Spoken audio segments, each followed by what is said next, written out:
Oi, gente, eu sou a Maria Cecília e hoje eu tô aqui pra gravar um vídeo. Eu vou falar com o ChatGPT e ele vai.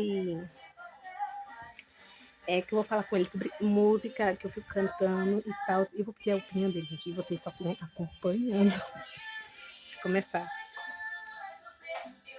Perfeito, Cecília. Vamos fazer assim. Você canta o primeiro trecho e eu te dou uma ajudinha de ritmo e energia.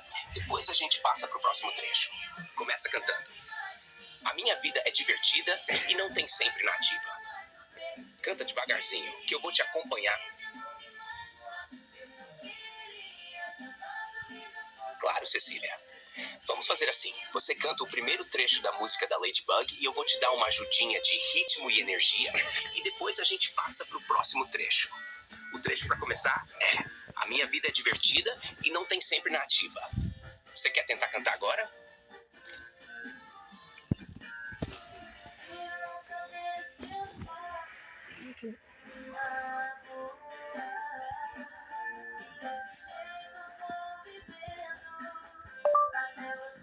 Que tal? Olha aí, Cecília,